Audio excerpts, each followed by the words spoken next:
ടണ്ടടേം. ഇന്നെന്താ ഇത്ര സന്തോഷം എന്നല്ലേ? ഇന്ന് സന്തോഷം തന്നെയാണ്.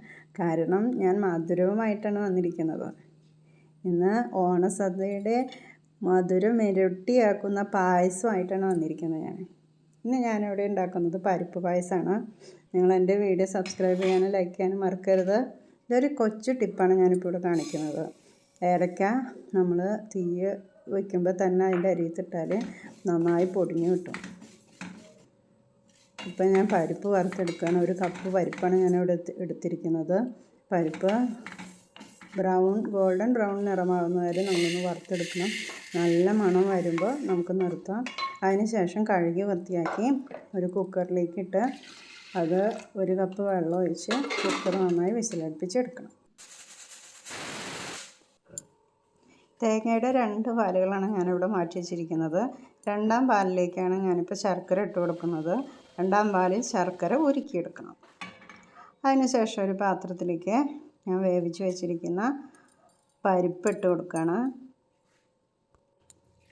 എന്നിട്ട് ഉരുക്കിയതിന് ശേഷം അരിച്ചെടുത്ത് വെച്ചിട്ടുള്ള ശർക്കര പാനിയാണ് ഞാനിപ്പോൾ ഇതിലേക്ക് ചേർക്കുന്നത്.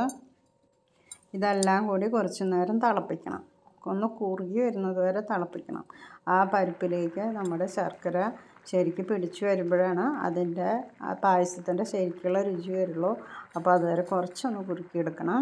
ഒന്ന് വറ്റിക്കഴിഞ്ഞാൽ നമുക്ക് 1ാം പാൽ ചേർക്കാം. 1ാം പാൽ ചേർത്ത് ഇളക്കി അതിലേക്ക് നമ്മൾ ഏലക്ക പൊടിച്ചിട്ട് അതും ചേർക്കാം. അതും ചേർത്ത് ഒന്ന് തിളയ്ക്കുന്നത് വരെ നമുക്കൊന്ന് വെയിറ്റ് ചെയ്യാം.